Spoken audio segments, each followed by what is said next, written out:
injured at Diko Junction, Gurara local government area of Niger State. The death toll from the petrol tanker explosion has risen to 86. Corpses had been recovered and all had been given a mass burial in Diko, Niger State. Now to Kano, Governor Abba Kabir Yusuf has attributed the current peaceful state of Kano to the strong and dedicated police team led by Commissioner Salman Dogo Garba. The governor made this statement while receiving the wife of the Inspector General of Police, Mrs. Elizabeth Egbetekun, who paid him a courtesy call at his office. Governor Yusuf commended the police team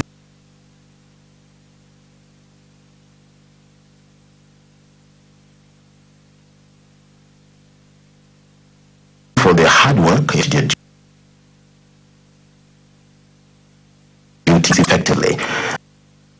The governor promised to provide land and financial assistance to the association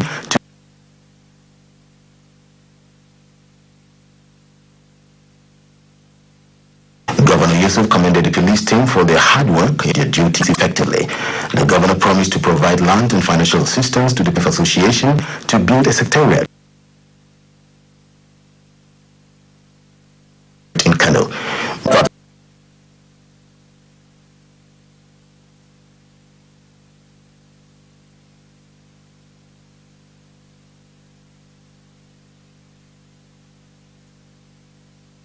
the General BP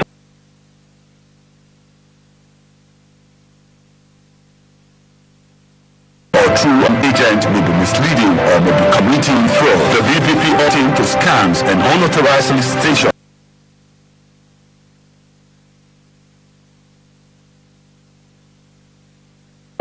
Is committed to conspiracy, accountability, and fairness. All request to the bill. Wajen sabbin gidaje na bulo saboda ambaliyan nan ya kwanakin baya an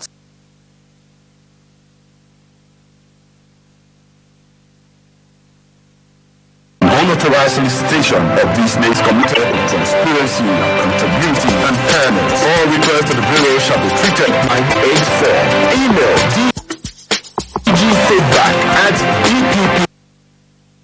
epp.gov.gov. Building and development efforts in reporting the Niger Delta have been at a refresher common ground training held for journalists from Bayelsa, Rivers, and Delta states. Alambo Daton reported that the program is part of the European Union-sponsored community-centered approach to transforming criminality and violence in the Niger Delta project, implemented by Search for Common Ground and other partners. In the past, reports about the Niger Delta have been dominated by conflicts and violence across the media landscape. To change this narrative and help journalists develop new ways of reporting, a non-governmental organization Search for Common Ground brought together professionals from 3 states of Bayelsa, Rivers, and Delta for the 3-day training to equip them with relevant skills to contribute to peace-building efforts through their reportage of the region. One of the resource persons at the training, the National Media and Digital Peace-Building Specialist at Search for Common Ground, Mr. Temison Etishola, harped on the need for professionals to focus more on solutions rather than the usual adversarial approach to journalism. Journalists have a huge role to play, and that's by being consistent, by being truthful. And when you are being truthful, you need to also think about conflict sensitivity. More importantly, journalists should instill hope in people with their reportage. So it's not just about reporting violence, even though you are asked to tell the truth, but out of that violence, what are the opportunities that conflict has brought about? And there is what we also call solutions journalism. It's okay, follow this. The Mass Media and Information Management Coordinator, Mr. Sonny Dada, while charging the trainees to develop skills in data journalism, which uses statistics, charts, and graphs in storytelling, emphasized the need for them to be conflict sensitive and embrace solutions journalism in their reportage to engender collaboration among stakeholders in the Niger Delta. Because of the confederal powers that you have to deploy that to solution journalism. Why? Because it is what you call truth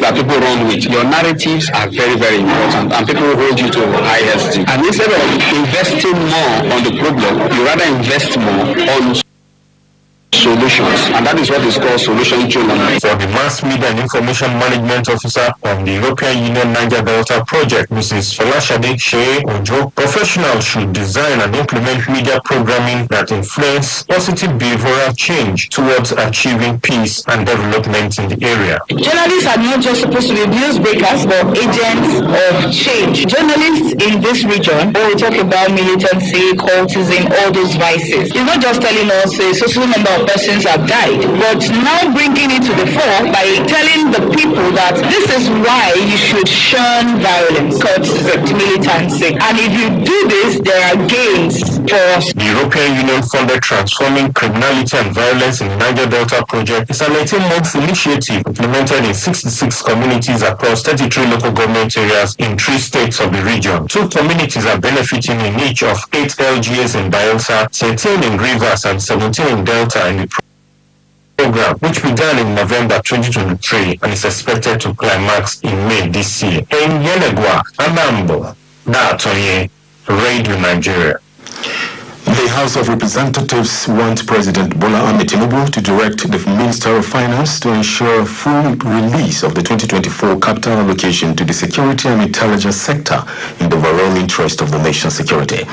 The House Committee on National Security and Intelligence made the call during budget defense session for agencies under the Office of the National Security Advisor. Chairman of the committee, Mr. Ahmed Santomi, expressed displeasure that capital allocation to some of the intelligence agencies has not been released, while releases to others have not been encouraging. Mr. Satomi, who noted that there has been appreciable allocation to the intelligence subsector, however pointed out that the sector has been grossly underfunded, considering the significance of intelligence and security to the socio-economic development of the nation. I am therefore calling on President Bola Ahmed Tinubu, please intervene, not just for an increase in the allocation to the agencies, the intelligence sector, but to also direct the Honorable Minister of Finance to, as matter of national security, prioritize the full release of all the outstanding 2024 budget allocation to the intelligence agencies and prompt releases to them going forward. The Chairman House Committee on National Security and Intelligence emphasized the importance of collective efforts in ensuring the security and welfare of Nigerian citizens, adding that the committee's oversight jurisdiction encompasses critical agencies that play a vital role in maintaining national security. The Permanent Secretary of Special Services in the Office of the National Security Advisor, Mohammed Sanusi Danjuma, said the proposed budget is tailored towards addressing the evolving security challenges facing the nation, ensuring effective coordination of security agencies, seamless intelligence gathering and information sharing, and other specialized services to enhance national security. The security agencies have to develop the infrastructure, the key aspect that enables them to perform the various operations and to support collective service capacity building and manpower development. We need to upgrade the existing skill of our personnel to address emerging security challenges. The Permanent Secretary assured the commitment of the intelligence community to transparency, accountability, and effective resource management by ensuring that the budgetary provisions align with the government's overall security objectives. Now to Lagos, efforts of the Nigerian military in combating insecurity, maintaining law and order, and supporting civil authorities have been instrumental in ensuring the sovereignty, safety, vibrancy, and prosperity of the nation. Governor Babajide Sanwo-Olu stated this during the 2024 West Africa social activities organized by the 81st Division of the Nigerian Army Engineers in Lagos. He noted that the government recognized the critical role of the army in fostering peace and stability, and stressed that the security of a nation was a joint duty that must not be neglected. Hence the need to encourage all key players in the security sector to play their role. Governor Sanwo-Olu, who was represented by the Secretary to the State Government, Mrs. National Unity, determination to safeguard the nation and unwavering sense of duty are some of the qualities that endear them to the public.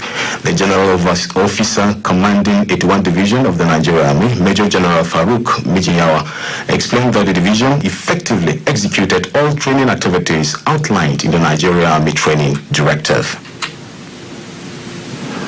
Now back to Kano. The Kano State House of Assembly has declared a state of emergency on rural roads across the state. This was equal to deliberations on the floor of the House in a motion moved by a member representing Mijimbir constituency, Alhaji Abdul Hamid, during plenary. He argued that since the inception of the 10th Assembly, about 19 motions were passed concerning urban roads without considering rural areas.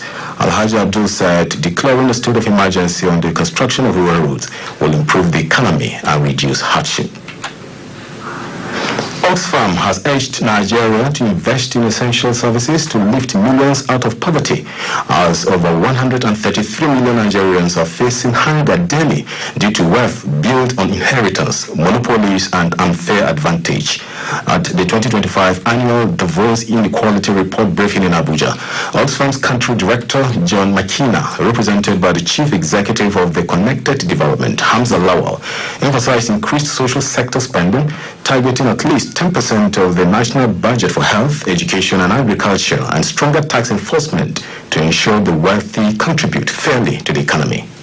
While a few individuals amass immense wealth, over 133 million Nigerians face hunger daily. These extreme inequalities largely on health, between inheritance, monopoly, and unfair advantage. Government needs to commit to ensuring that both globally and at a national level, the income of the top 10% are no higher than the bottom 40%.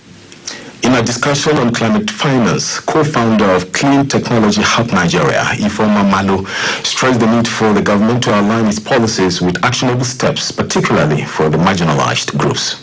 I want to not only call on the government to be able to hold ourselves to account, to hold our leaders to account as well, making sure that the policies and the plans are speaking to each other.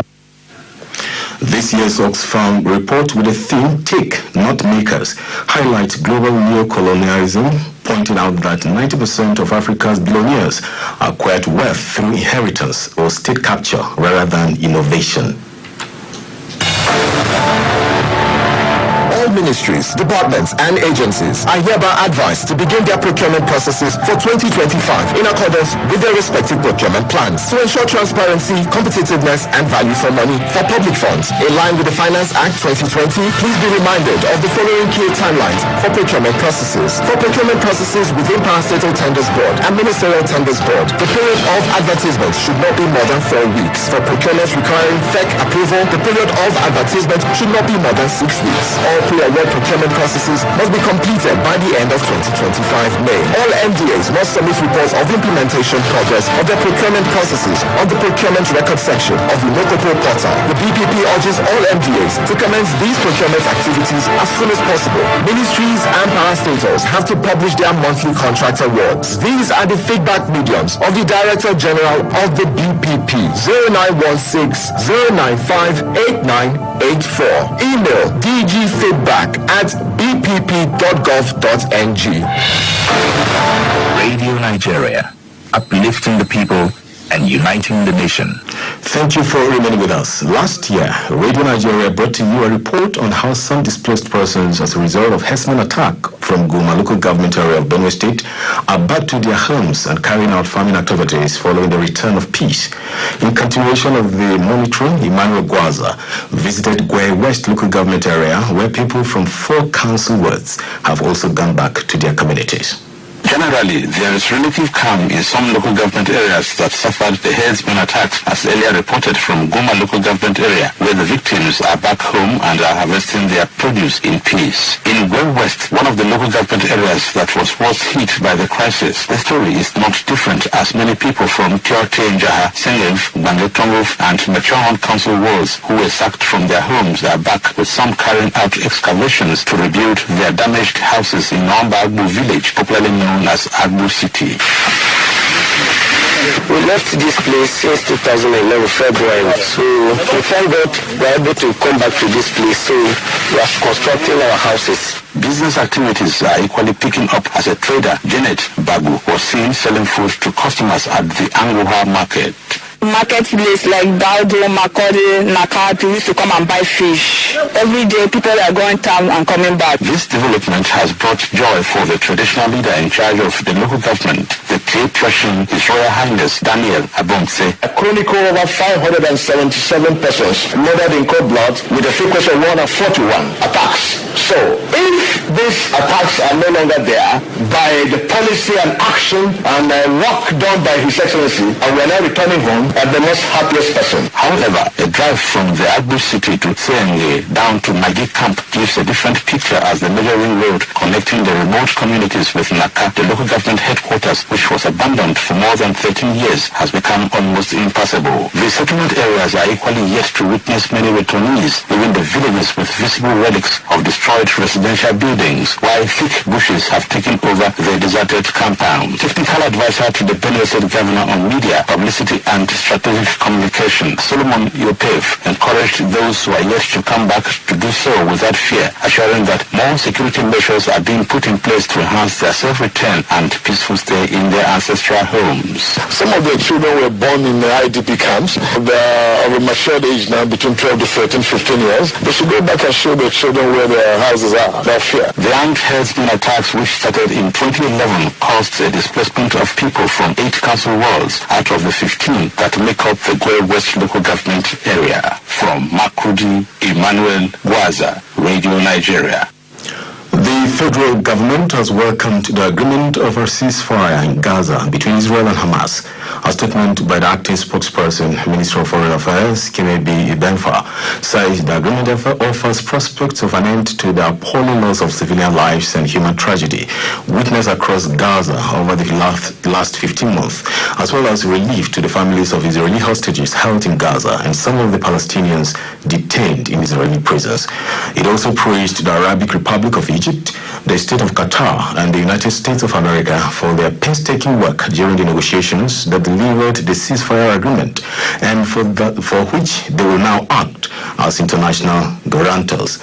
Nigeria urged all stakeholders to build on the new momentum and work towards the successful implementation of the second and third phases of the agreement, and reaffirm support for a two-state solution as the blueprint for a just and lasting peace for Palestine, Israel, and the entire region. Crowds are arriving in Washington, D.C. ahead of Donald Trump being sworn in for his second term as U.S. president. The ceremony, traditionally held outside the U.S. Capitol, has been moved indoors due to a forecast of frigid temperatures. Following the oath of office, Trump will address the nation and later in the evening attend to 3 inaugural balls. About 200,000 supporters are expected to visit the city to mark the presidential transfer of power. And on sports, Nigeria makes history at ICC Under-19 Cricket World Cup in Malaysia. Linus High has details and more sports. Director General of the National Sports Commission, NSC, Bukola Olakpade, has congratulated the Nigerian Under-19 women's cricket team on their famous win over New Zealand at the ICC Under-19 Cricket World Cup in Malaysia. The junior female Yellow Greens provided the first shock of the tournament as they defeated New Zealand by 2 runs in their first ever World Cup game. Having seen their first game of the competition washed out, Nigeria finally got on the park in Sarawak in a reduced 13-over match to beat the cricket giants. Reacting to the team's performance, Bukola Olakpade described the win as a famous one that will go down in the history books as one of the sport's biggest upsets. The NSC DG, however, urged the girls not to be carried away after beating the New Zealanders and charged them to see the victory as a stepping stone to bigger achievements. The historic victory over New Zealand has now put the Nigerian girls in pole position to top guns at the ICC Women's Under-19 World Cup. In other matches played today, 3 wickets from Isan Ivagela and 46 runs from Tisha Dingra saw the USA to an impressive 9-wicket win over Ireland. Also, Australia defeated Bangladesh by 2 wickets in a navy contest to avenge their defeat in the 2023 tournament. In tennis, defending champion Yannick Sinner came through a tough physical battle against Holger Rune to reach the Australian Open quarterfinals. In a match disrupted by medical timeouts and a broken neck, met, both Cena and Rooney seemed to struggle with the heat on Rodlava Arena. Cena was visibly shaking during the changeovers as he wrapped ice towels around his neck towards the end of the second set and into the third. But the world number one prevailed to win 6-3, 3-6, 6-3, 6-2 against the Den. Elsewhere, Italy's Lorenzo Sonego beat American qualifier Lennart Tien 6-3, 6-2, 3-6, 6-1 to reach his first Grand Slam quarter-final. I am Linus. Hi. The commentary today is on Nigeria-US relations under the new administration of Donald Trump. It is written by our diplomatic correspondent Idara Upanyang. Today, Donald John Trump takes an oath of office as the 47th President of the United States of America, the world's power, after defeating Kamala Harris in the decisive November 5th, 2024 election. Trump is not a newcomer in the American presidency. With his swearing in today, Donald Trump will go down history as the first U.S. president to serve 2 non-consecutive terms after Grover Cleveland, who became the 22nd and 24th president. As the stage is set for his second and final term, countries the world over are poised for a new chapter with his administration. Characterized by his America First policy, the Trump administration's approach to foreign policy is expected to impact Nigeria in several ways. One of the key areas of concern is immigration. His campaign rhetoric and proposed policies suggest a stricter stance on immigration. This means that the potential for travel bans or increased visa restrictions may pose challenges for Nigerian immigrants. Additionally, Trump has vowed to engage in what he termed the largest deportation program in the American history, with the aim of deporting millions of immigrants living in the U.S. illegally. Although experts have warned against such action, which they said would cost America close to $1 trillion, and many economists have also argued that the deportation would impact negatively on the U.S. economy, it is, however, safe for migrating countries like Nigeria to expect the unexpected. To this end, engaging in diplomatic negotiations to address immigration policies and concerns can help ease tensions. Nigeria can work toward meeting U.S. requirements for identity management and information sharing to improve visa and travel policies. Nigeria should maintain open and consistent communication with the U.S. government, ensuring that citizens' interests are represented and concerns are addressed. This could involve regular diplomatic meetings, strategic partnerships, and collaborative efforts to address global challenges. In terms of economy, Nigeria and the U.S. have a strong economic relationship, with the U.S. being one of Nigeria's largest trading partners. Undoubtedly, Trump's attention on renegotiating trade deals to favor American interests could lead to changes in trade between the two countries. Nonetheless, Nigeria can focus on enhancing trade and investment opportunities with the U.S. Promoting sectors like agriculture, technology, and energy can attract American businesses and investors. In this case, encouraging private sector partnerships and facilitating trade agreements will be key. Another area of cooperation for Nigeria and the new administration of Trump would be in security.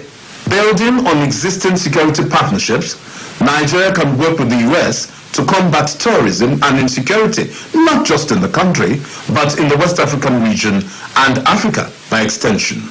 This could involve collaborative efforts to strengthen U.S.-Africa Command, continuous provision of military aid and training, as well as intelligence sharing to combat extremist groups. Joint efforts in development projects such as healthcare, infrastructure, and renewable energy can also strengthen the partnership between the two countries under the new administration. During his first tenure, Trump Africa strategy prioritized the effective and efficient use of U.S. aid to ensure that aid advances independence and prosperity in Africa rather than perpetuating dependency and debt. In fact, he had proposed cuts to foreign aid programs, arguing that the U.S. gives too much money to other countries without getting anything in return. The case may not be different in his second term. Therefore, the bottom line is that Nigeria should reposition itself for positive international attention, showcasing its strength, opportunities, and successes. This could involve highlighting economic opportunities, promoting Nigerian culture, and demonstrating its commitment to democracy and good governance. That commentary on Nigeria-US relations under the new administration of Donald Trump was written by Idara Upanyang and read by Fubara Pepo. For weather update, Abuja, Kaduna, and Jos are having hazy sunshine with temperature of not less than 30 degrees Celsius, while Sokoto and Maiduguri are mostly sunny with a temperature range of between 25 and 32 degrees Celsius. This means that the hot weather period is gradually coming. Now to the news, here is the recap of the major stories. Victims of Suleja tanker explosion have been moved to tertiary medical centers. Journalists have been urged to design programs to influence behavioral change in the society. Nigeria has lauded the implementation of Gaza ceasefire agreement. We also reported that crowds are arriving in Washington, D.C. ahead of Donald Trump's inauguration. And that's the news, edited by Ihoma Eke and the production team. My name is Ovie Kuje. Thank you so much for listening, and coming up next on the network service of Radio Nigeria at 4:30 is NAFDAC and your health.